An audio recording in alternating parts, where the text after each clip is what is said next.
The massive Russia elections conspiracy continues to unfold. Special counsel Robert Mueller has now produced indictments charging that Donald Trump only won the election because 13 Russian agents cleverly disguised themselves as 63 million Americans and voted for Trump in states that had more electoral votes than the states where Russian agents disguised as Hillary Clinton voters voted for her. Although the Russian agents ran out of voter costumes before they could vote enough times to give Trump the popular vote, Mueller's indictment charges that the Russians then traveled back in time where they disguised themselves as the founding fathers in order to create the electoral college system, which shocked the Russians disguised as Hillary voters by stealing the election from their candidate through a complex and arcane mathematical charade that was clearly designed by Vladimir Putin, who then returned to the present, only stopping off to assassinate President Lincoln along the way. Democrats in the news media, but I repeat myself, took the indictments as evidence that Trump colluded with the Russian conspiracy. Democrats also found evidence of collusion in the words Trump said at the recent Helsinki press conference, in his body language, in certain code words embedded in reruns of the television show 8 is Enough, and in the way the wind blows through the trees on a quiet summer's afternoon, seeming to whisper Trump is guilty of collusion in the melodic voices of 1,000 naked virgins dancing on a tropical beach. That last one may just be a personal fantasy of mine. Former humiliated presidential candidate Hillary Clinton charged Trump with treason, saying, quote, Donald Trump has sold out the United States so that we are all now slaves of Putin who only think we're free because Trump has put drugs in my glass of Chardonnay, unquote. Mrs. Clinton then pitched forward onto her face and snored loudly for the next 17 hours, a noise that many people said reminded them of watching CNN. Trigger warning, I'm Andrew Klavan, and this is The Andrew Klavan Show. Hunky-dunky, life is tickety-boo.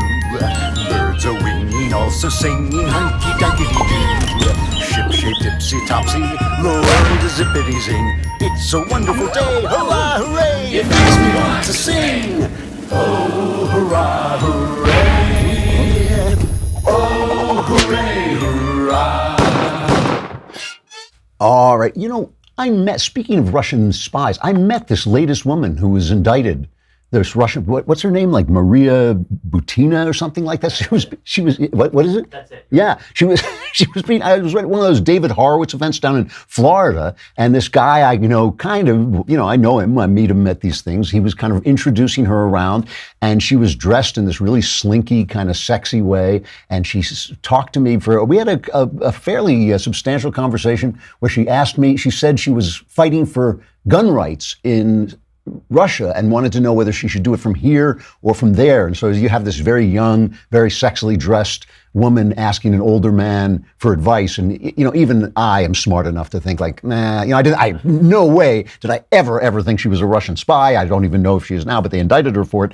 But I just, people think these things, but what do you think? You think I'm talking to a pretty Russian girl on the make, basically that's what I thought. And I thought like she was going around talking to a lot of, older guys at this thing, and so I thought, yeah, this is what she does until finally she hits one. Sit around. Anyway, I did see her out at the pool, and I have to say it was the smallest bikini I've ever seen outside of a James Bond movie. All right, the conversation is today at 5:30 p.m. Eastern, 2:30 p.m. Pacific. You got to subscribe to ask questions. I will answer them all, and tomorrow is the mailbag. So get your questions in now so that if they don't make the conversation, we can put them in the mailbag. You can hit podcast, hit the Andrew Klavan podcast. This is on thedailywire.com. Hit podcast, hit the Andrew Klavan podcast, hit the mailbag question, ask your questions about anything you want, and I will answer them. And the answers will be correct and may change your life, possibly for the better. Who knows? So I actually slept last night. I've been so exhausted and I've been working so hard. I actually slept for 7 hours. And why? Because I was on Boll and Branch sheets. I kind of missed my Boll and Branch sheets. Usually I stay awake all night and I can enjoy how incredibly comfortable they are. But this time I just slept on them and they're comfortable while you're sleeping on them too. What makes them unique is each sheet is crafted from 100% organic cotton. That means Boll and Branch sheets not only feel incredible, but they look amazing. And since they sell exclusively online, you don't pay that expensive retail markup. That means Boll and Branch gives you half the price It gives you twice the quality for half the price. You will love these sheets. Try them for 30 nights and see for yourself if you're not impressed. And then if you're not, you can return them for a full refund. Anyone who sleeps on Boll & Branch sheets loves them. That's why they have thousands of 5-star reviews. Go to bollandbranch.com today and you'll get $50 off your first set of sheets plus free shipping in the U.S. when you use the promo code Klavan. That's $50 off plus free U.S. shipping right now at bollandbranch.com. It's spelled B-O-L-L and branch.com, promo code Klavan. But that's the rub. How do you spell Klavan?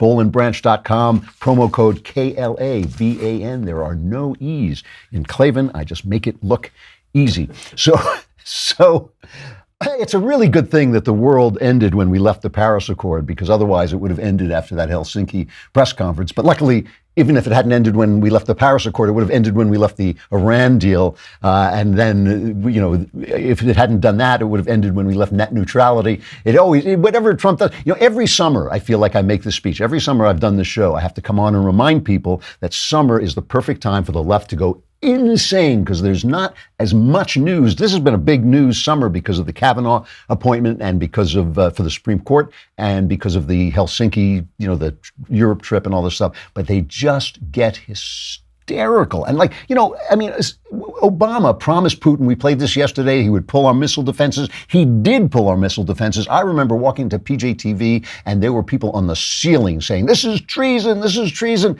Then Obama went around our Congress and made this deal with Iran. He's shipping them money, he's sending them that was treason, that was treason. So now Trump makes a miscalculation in a press conference and now we're all going to die, and he did make a miscalculation. You know what this reminds me of? It reminds me of like when a Christian movie comes out and it's anti-abortion. And so all the press is all left-wing. So they're like, this is the worst movie. It's ugly. It's filthy. It stinks. It sucks. It's going to destroy our nation. So you go to the movie to support it because it's a good Christian movie, opposing abortion. And you watch it and you think, yeah, it's really not that good. It's like, it's not that good. So you find yourself saying it's not that good while everybody else is just screaming and screaming. So let's take a look at what they're screaming. This is treason and it's the end. Oh, it's the end of everything. But it is a mistake. And I'm going to talk about why I think Trump did it. And I'm going to talk about why, aside from his own ego, which is always involved in these things, but also why he's wrong and why some of what he said was right. So he's at the press conference, talked to Putin. And we're all hysterical about Putin because the press has been ginning this story up forever. And a reporter asks him, did the intelligence agency, our intelligence agencies, American intelligence agencies, say the Russians tried to meddle with the election? Putin says they didn't. Who do you believe? Here's Trump's response. You have groups that are wondering why the FBI never took the server. Haven't they taken the server? Why was the FBI told to leave the office of the Democratic National Committee? I've been wondering that. I've been asking that for months and months, and I've been tweeting it out and calling it out on social media. Where is the server? I want to know, where is the server and what is the server saying? With that being said, all I can do is ask the question. My people came to me, Dan Coates came to me and some others. They said they think it's Russia. I have President Putin. He just said it's not Russia. I will say this, I don't see any reason why it would be, but I really do want to see the server. But I have confidence in both parties. I really believe that this will probably go on for a while, but I don't think it can go on without finding out what happened to the server.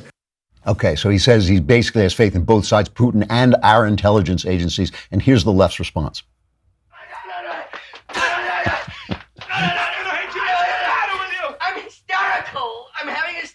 I'm hysterical. I can't stop when I get like this. I can't stop. I'm hysterical.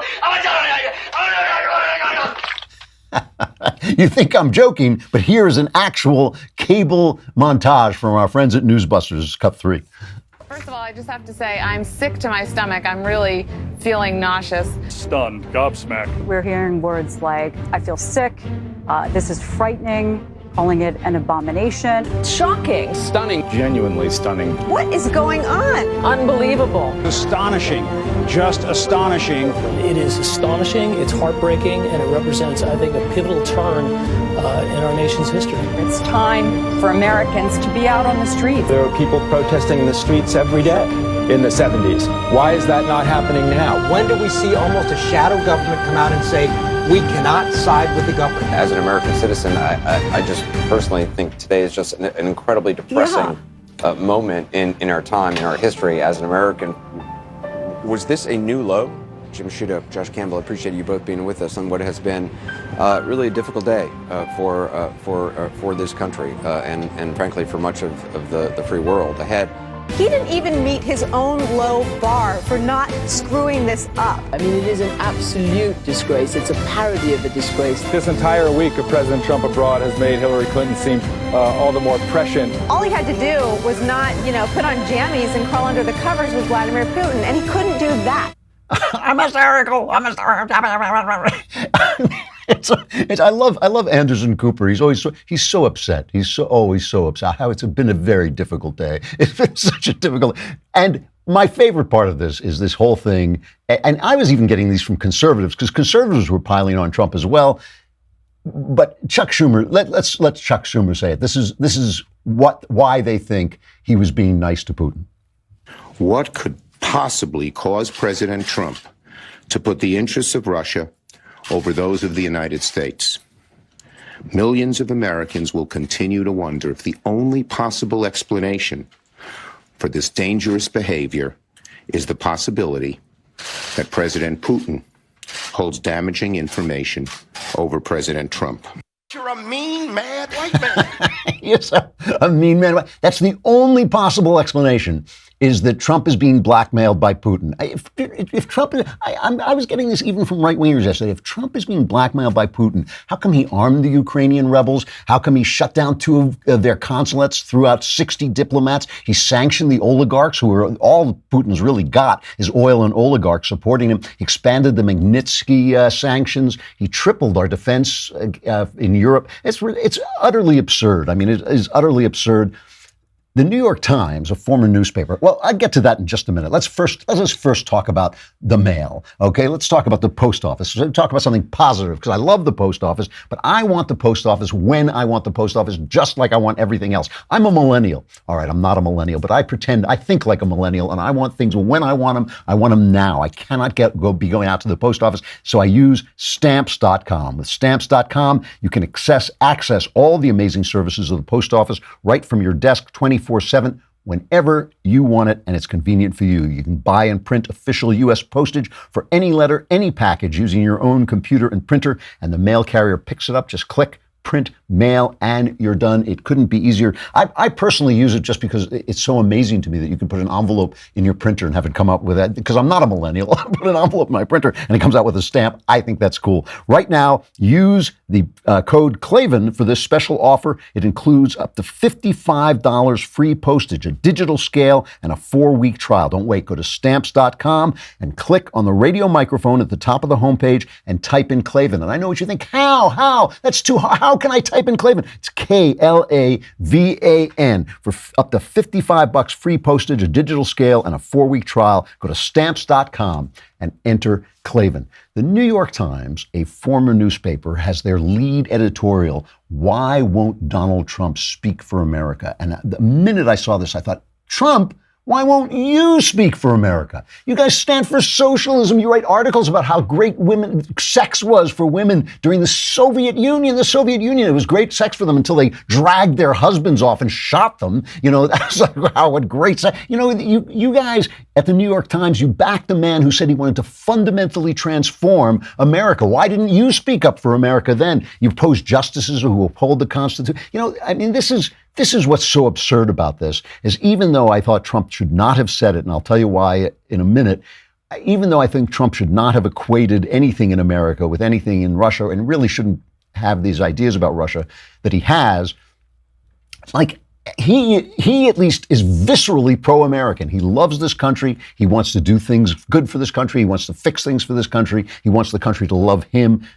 The New York Times can't say that about itself. The New York Times hates this country, hates what it stands for, hates the freedoms of the kind of people who voted for Donald Trump. So why don't they speak for America? Walter Russell Mead who is, I think, the new Charles Krauthammer, because he is doing what the way Krauthammer defined the Reagan doctrine when nobody, including maybe Ronald Reagan, thought he had a doctrine overseas. Walter Russell Mead is working very hard to define the Trump doctrine without romanticizing Trump, without being an ever-Trumper and saying everything Trump does is right or that Trump can be trusted or whatever. He just tries to define what he's saying. And he says, first of all, he makes the point in today's Wall Street Journal. He says that Obama's policy, Trump's policy in Russia bears a lot of resemblance to Obama's policy. Both men held foreign policy establishment in contempt. Both came to the job with the belief that their unique life stories and personal qualities would enable them to transform global politics in a historic way. Both were willing to accept a Russian presence in Syria and to overlook Russian complicity in Assad's atrocities. Long after the 2009 reset failed, Mr. Obama was willing to flout domestic public opinion to make concessions to Russia. We remember him whispering to Medvedev that he would take the missiles out. And the thing about Obama is the establishment is complaining that they gave Trump all the information he needed to stand up to Putin, and he didn't do it. But like Trump with that, Obama ignored everybody with the Iran deal. So what is it that makes Trump different, aside from the fact that Trump actually likes America and Obama hated America? This is the thing. Trump is apologizing overseas for agencies that he feels have been corrupted, like the Justice Department. Obama was apologizing for Thomas Jefferson and George Washington. He was apologizing for America itself. He thought America itself was essentially fundamentally flawed, and that is not what Trump is doing. So it's nowhere near the same thing. But the difference, and this is what Mead points out, is Mr. Obama saw Europe. Everything is about Europe right now. If you think Europe is great, then you are a left-winger. That you think is, that's all we need is socialism. Yeah, you don't have a job. Yeah, your life has no meaning. No, you have no purpose. Yeah, you don't really produce anything, but you have free medical care. If you think that, and all those Muslims, they don't matter. There's all those Muslims moving in, your neighbor just set you on fire. Doesn't matter. That's just if you think Europe is doing great, you're on the left side. So that was Obama. Obama saw Europe as a rich and generally well-intentioned part of the world that punches well below its weight in world affairs. Trump's view, he sees in the EU a mix of fecklessness in defending Western values and ruthlessness in promoting its own bureaucratic power. Mr. Trump and the Brexiteers see the EU as a screen for German domination of the continent, and Mr. Trump's concern that excessive levels of migrants from Islamic countries threaten the social cohesion of Western societies. So in other words, he is in line with politicians in countries across Europe who resent German power and fear the imposition of post-Christian, post-nationalist values through the EU.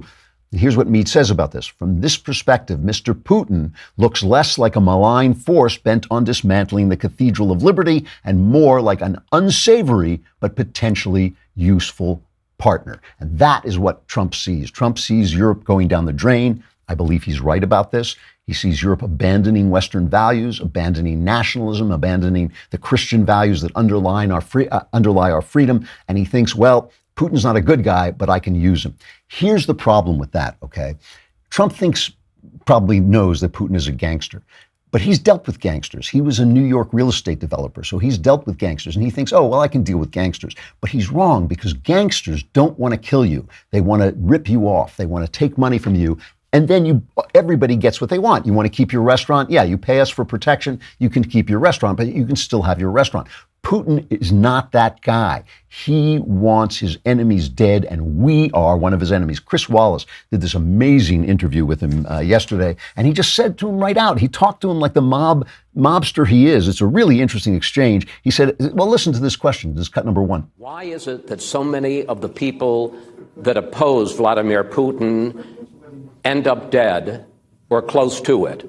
Former Russian spy and double agent Sergei Skripal, the victim of a nerve agent attack in England. Boris Nemtsov, a political opponent, gunned down near the Kremlin. Investigative reporter Anna Politkovskaya, murdered in an apartment building. Why is it that so many people who were political enemies of Vladimir Putin are attacked? Well, first of all of us have plenty of political rivals. I'm pretty sure President Trump has plenty of political rivals. But they don't end up dead. Но не всегда. А у вас что, президентов не убивают? Not always. Well, haven't presidents been killed in the United States? Have you forgotten about it? Кеннеди где убили? Well, В США или в России? Has Kennedy been killed in Russia or in the United States? Случилось. Что вообще происходит Or Mr. King? What happens at the clashes between police and civil society and several ethnic groups? Well, that's something that happens on the U.S. soil. Classic Soviet gangsterism. First of all, John F. Kennedy was killed by one of their guys, a guy, Lee Harvey Oswald, who wanted to defect to Russia and basically killed Kennedy because he was afraid he was being too hard on Cuba. That's the first thing. And secondly, it has nothing to do with the fact that this guy murders his enemies. He murders his enemies. That's, that Donald Trump is not doing that. Barack Obama is not doing that. Clinton, maybe, but I don't think so. I don't think Clinton was doing it. So it's classic Soviet gangsterism. But then Wallace asks him about the hacking, and this is a hilarious cut. Do we have this cut? Well, let me start answering your question with something a little bit different. Let's have a look at it this way. People are talking about the purported interference of Russia with the election process in the United States. I've mentioned this in 2016 and I want to say it now again. And I really wish for your American listeners to listen to what I say. First of all, Russia, as a state, has never interfered with the internal affairs of the United States, let alone its election. Putin says, absolutely not. We did not hack, and everything we hacked was true. So the stuff we sent out, the emails were really emails. Everything we got was absolutely right, but we didn't do it. So it's a completely nonsensical answer. And the thing is, Putin has to understand, Trump has to understand that this guy is not, there's nothing for him to give us anything. There's no reason for him to give us anything unless it is exactly in keeping with what he wants. And what he wants is us gone. He wants us reduced to nothing. He's not like a gangster. He's like a gangster dealing with rival gangsters. And when Trump stands up there with him and makes a comparison with us to him, he's basically saying, that's right, we're all rival gangsters here. And that is simply not true. We are not a gangster state like Putin's Russia. Here's what he's right about. Here's what Trump is right about. When Trump says, where is the server? When Trump says that the investigation into Russian hacking and collusion have become politicized as attacks on him, he's right. There is no indication that Mueller or anybody else in the Justice Department has ever seen the servers that they are saying are hacked. They were looked at by a Democrat firm, basically, that was built there to protect Hillary Clinton.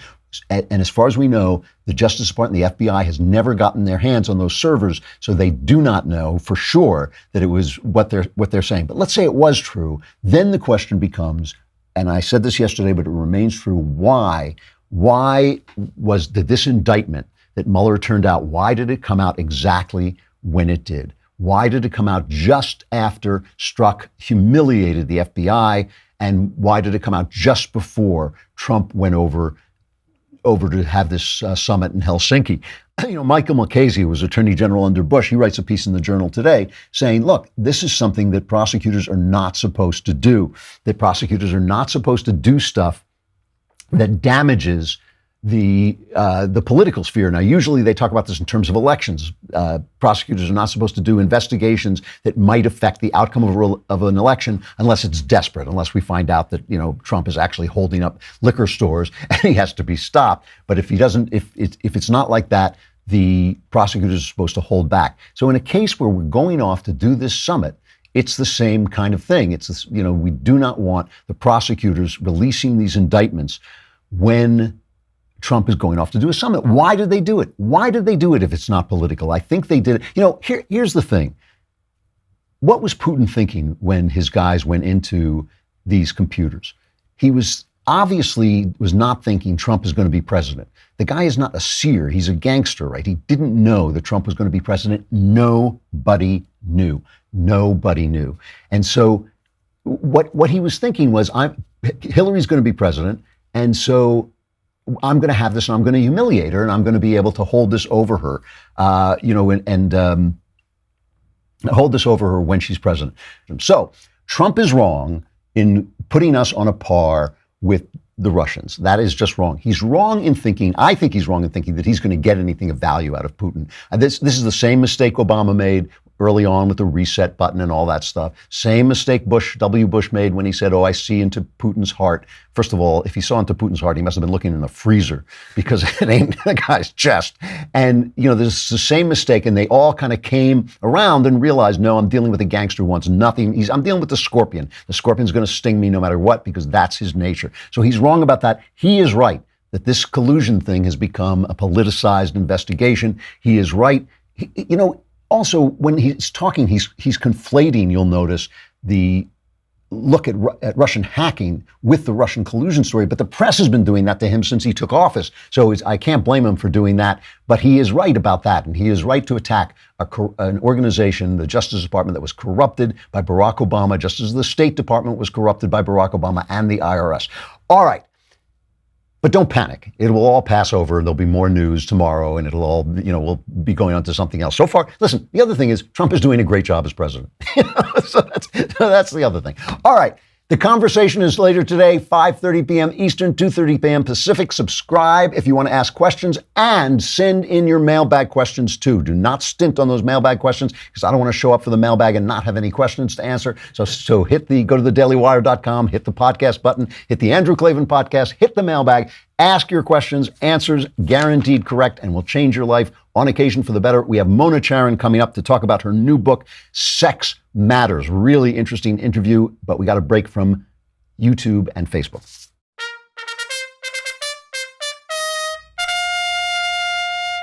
All right. Mona Charen is a terrific syndicated columnist, political analyst, senior fellow at the Ethics and Public Policy Institute, and host of the Need to Know podcast, as well as an author of 2 New York Times bestsellers, Useful Idiots, about how liberals got it wrong in the Cold War, and also Do-Gooders, about how liberals hurt those they claim to help. She's got a new book out. It is really good, very powerful. Sex Matters, How Modern Feminism Lost Touch with Science, Love, and Common Sense. Sex Matters by Mona Charen, one of my favorite people in the conservative movement. Here is our interview. Mona, it's great to see you. Thanks for coming on. Thank you, Drew. Great to see you. Your new book, Sex Matters by Mona Charen. I have to tell you, well, let's talk about it. You say that it has taken you, and in some ways you've been writing this book your whole life. What do you mean by that? Right, because my life kind of matches the modern feminist movement. I was a very small child when Betty Friedan wrote her book, The Feminine Mystique, and her acolytes over the years have influenced my life because feminism has influenced us all. And I'm countercultural. I've never bought into the representation of reality that they were peddling. And what I point out in this book is that they're not just anti-men, but of course they are. They're really against nature. That's their biggest battle, is that they resent and hate what nature has done. Well, before we get to that, though, let me just say you have a wonderful family. You have a great career. Do you owe none of that to feminism? Would you have had that even without Betty Friedan? Right. So that's a debatable thing. One of the things I talk about in Sex Matters is that women were moving into the workforce before Betty Friedan wrote her book. And a lot of the changes that feminism has been able to claim credit for were definitely underway before they even wrote a single word. And in any event, probably owed quite a bit to the changing nature of the economy toward an information economy and away from an industrial economy that plays in more to women's strengths. And there are other things going on in changes in the economy. But look, to be totally fair, I do give feminists some credit for doing some things that I agreed with. I think it was good that rape victims, for example, were no longer cross-examined on their sexual histories on the stand. I think that there were other things where if women had a little bit more self-confidence in the workplace, great, I'll give feminists credit for that. But in return, I just want them to be honest about the price that we have paid for their extremism, which has been dramatic. All right, well, let's start then with where do they go wrong historically? Where do you feel that feminism, at least as we know it, because at some point women were arguing for the right to vote, things that we would probably all agree with. At what point do they go wrong? So they go wrong in the 1970s when it became not just about equal pay for equal work and so on, but a real comprehensive attack on nature herself, on the differences between men and women, which they insisted were illusory. And we're all familiar with the expression that sex differences are completely socially constructed, right, or culturally constructed. Well, that's just not true. And the no kidding, right? But no, it's funny that it should be shocking to say that, but there it is. Yeah. Yes, exactly. Yeah. And see, the science caught up with them because they were peddling this stuff in the 1970s, and then over the last number of decades, the science keeps rolling in. We know so much more now about the role of hormones in brain development, and about cross-cultural studies, and about studies of infants. I talk in the book about how baby girl infants, a few days old, will respond more strongly to the sound of a human in distress than baby boys. And baby boys will stare longer at flashing lights and mechanical objects. And these things are, could it be socially constructed when they're a few days old? Doubtful. And then there's the other thing. When you look cross-culturally, there are surveys that ask people, what are you looking for in a mate? And based on those answers, they can predict with 90% accuracy whether you're a male or a female. Wow. So men tend to be looking for youth and beauty in women, and women tend to be looking for resources in men. And this is true from Bangladesh to Boston to Beijing. So it's probably not culture. There must be something to it. It's funny that the people who accuse us of being unscientific and who believe in evolution and get so upset when anybody denies evolution, deny the effects of evolution. Which, well, exactly. Yeah. Exactly right. And so, they are the anti-science party when it comes to sex differences, for sure. So let's talk about the effects of this, especially, the book is called Sex Matters. So especially in regards to sex and the way people deal with sex, what has been the effect on women as far as you're concerned? What has feminism done to women? Well, first of all, it has denied them the traditional protections that were a part of our social inheritance, right? The idea that we were vouchsafed was that women are the more sensitive, vulnerable sex, and that men had to be raised to be gentlemen, to be protective toward women and respectful of their modesty. And the sexual revolution that the feminists endorsed swept that all away. And the other thing the feminists did was that they denigrated chivalry. And they said, don't hold that door for me, and don't do any of that. It's patronizing. But of course, when you sacrifice that kind of male chivalry, you leave women with very more vulnerable, let's say. And I think when you look at the Me Too movement, it's being sold by some as, yes, yet another phase of feminism. But I think of it actually as a reaction against feminism and against the sexual revolution. It's women saying, we're tired of being treated this way. We do want gentlemanly behavior from men. And so in that sense, it's kind of a rebellion. But can you ask for gentlemanly behavior from men without being a lady? No. And no. And look, the other aspect of why I'm so why I want to bring feminists to account is that they always claim to be pro-woman, but the fact is, when you take a look at a woman's life in full, we cannot have full and happy, most of us cannot have full, happy, and fulfilled lives if we're separated from men, if we're alienated from men. Our happiness depends on one another, and we're complementary. And so for women to be expected to have the best possible lives, they need husbands, they need sons and brothers and all the people that are closest to them. And unfortunately, because of feminism, which was all about smashing the patriarchy and dismantling marriage and the family, women are without that support that the family provides. Now, so are men, and that's really bad for men too. But the feminists were wrong in seeing marriage as the trap for women that had been carefully plotted by men. Now, is there a possibility? It seems to me one of the things that I really oppose feminism. I'm really against feminism. And one of the things I hate about it is that it seems to me to be against femininity, which seems to be one of the graces of life. I mean, it seems to be one of the consolations of life that there are men and there are women. I thought that was the good part, after all the difficult stuff. Is it possible, though, in chasing women out of the home and telling them that motherhood is not a necessary function, that maybe the answer to that is that women need to construct their lives differently in terms of time, that maybe their youth can be spent one way, that while men spend their youths trying to build a career, maybe women should build the career later? Is that offensive? Is that too much to ask? So here's the reality that you don't hear very much, which is upper class women, that is the upper third, right? Women who have college degrees aren't doing that. Yeah. They are living out the most traditional choices. The ones who are highly educated and have options, because they tend to be the ones who are married.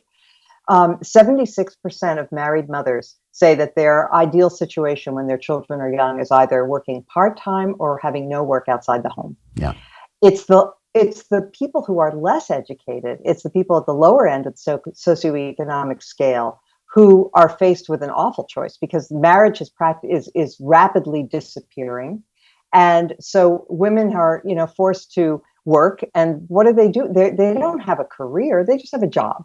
And, they can't be with their kids. So the kids get farmed out so a high school graduate, let's say, who is raising kids by herself, is farming them out to low-cost daycare to be raised by or cared for during the days anyway by an even less educated woman who's going to be doing that job. It makes no sense. And it's one of the tragedies of our era is that women are being driven away from their children, and caring for children is one of the great pleasures and joys of life. And the feminists happen to have missed that too. I want to get back to the idea of sex. What would you tell a young woman about her sex life? I mean, obviously, one of the things that they're arguing, which sounds fair, is that women should be as free in their sexuality as men are. They should behave essentially as men have behaved. And yet that seems to lead to a lot of depression and confusion. What would you tell a young woman about her sex life? And self-harm. Yeah, the feminist message, I can tell you that when I got to college, the theme was chaste makes waste. That was one of the slogans. And yep. And we were instructed that to be really great women meant to be as promiscuous as men. And I would tell a young woman that they've been told a lie. They have been told that men and women are exactly the same when it comes to sexuality, and that is a lie. Women are more monogamous. They are less into casual sex. They want relationships. They want love.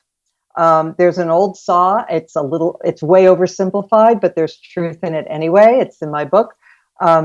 Men give love to get sex, and women give sex to get love.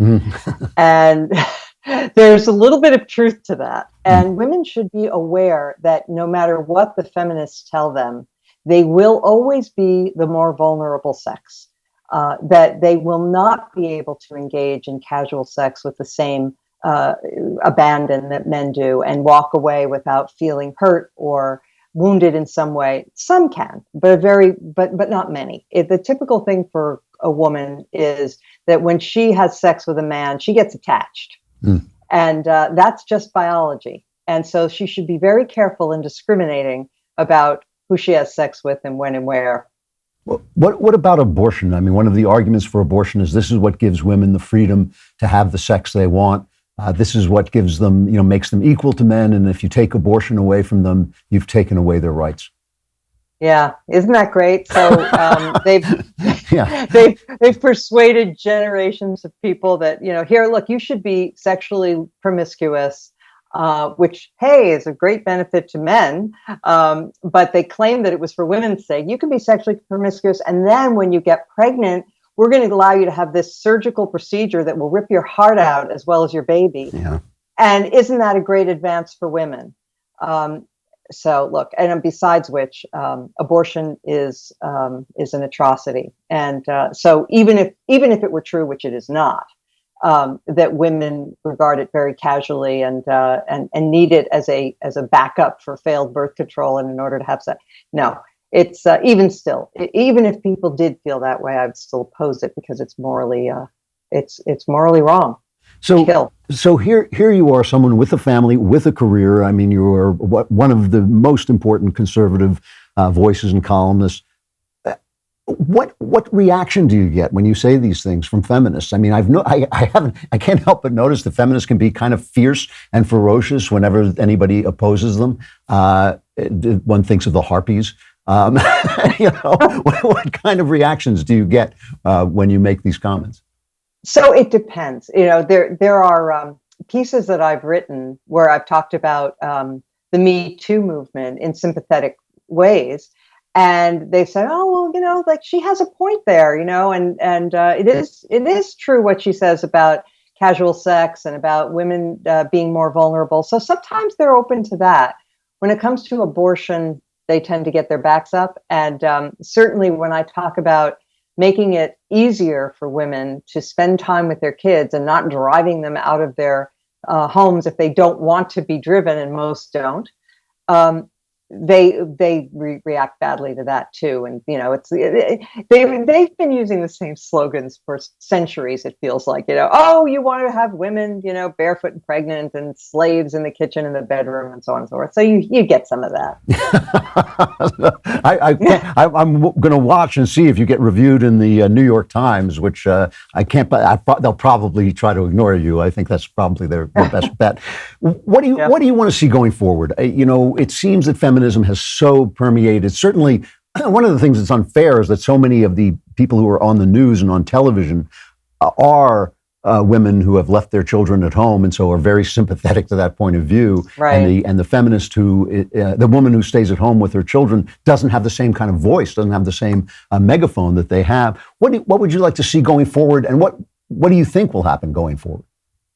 Well, that was one of the reasons I wanted to write the book, is because I have had a career and I wanted to say, look, I was happy with my choice. I cut back on my career when my kids were young, and I have no regrets. I mean, I could have been a contender, right?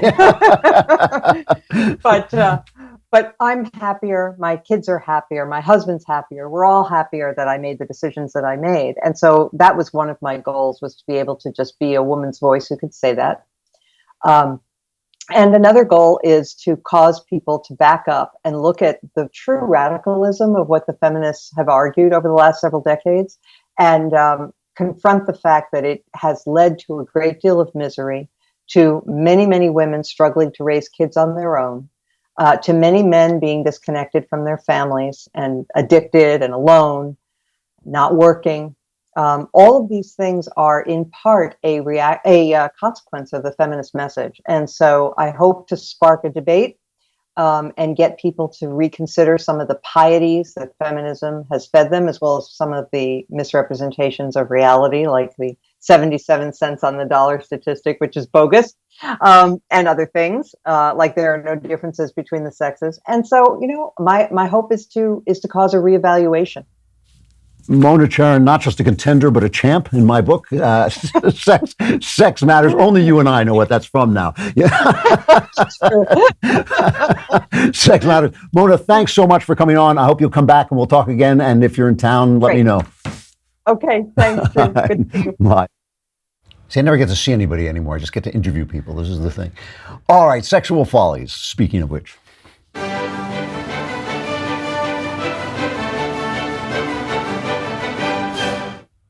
So Scarlett Johansson, a talented and attractive actress, has dropped out of this movie, Rub and Tug, in which she would have played what is called a transgender man.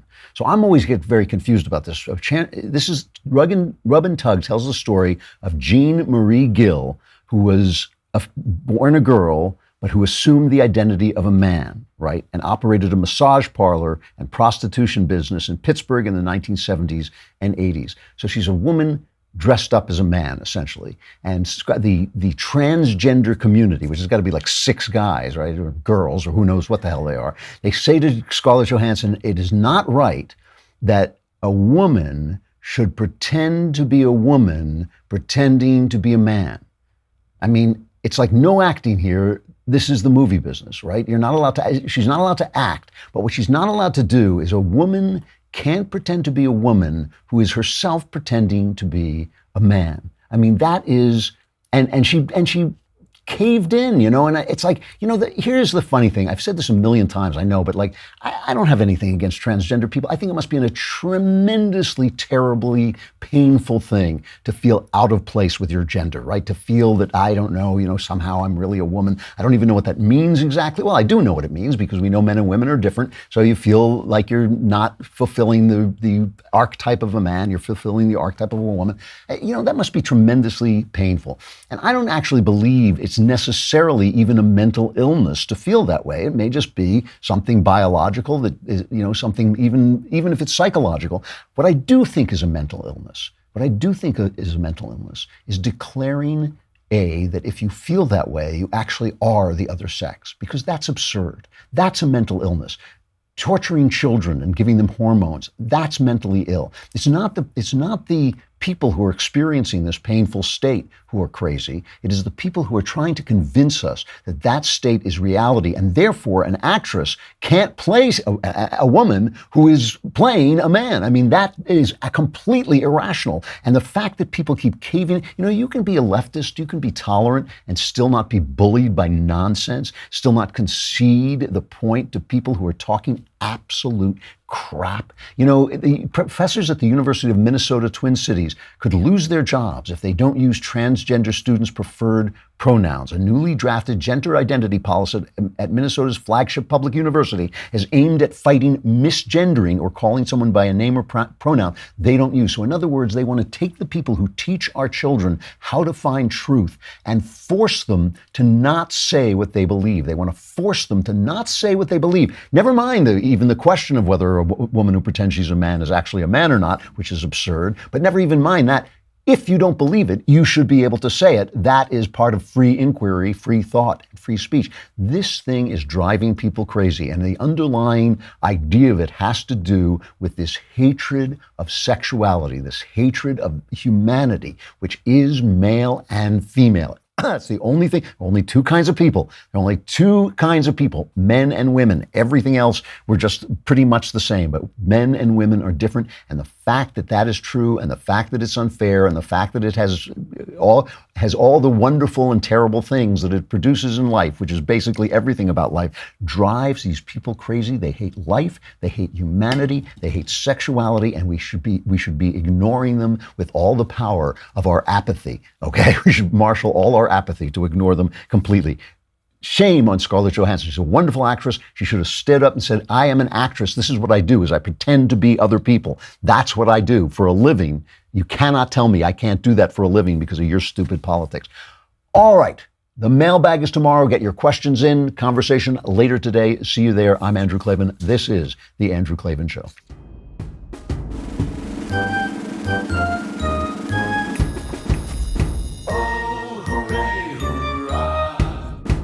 The Andrew Klavan Show is produced by Robert Sterling. Executive producer, Jeremy Boring. Senior producer, Jonathan Hay. Our supervising producer is Mathis Glover. And our technical producer is Austin Stevens. Edited by Emily Jai. Audio is mixed by Mike Cormina. Hair and makeup is by Jesua Alvera. The Andrew Klavan Show is a Daily Wire Forward Publishing production. Copyright Forward Publishing 2018.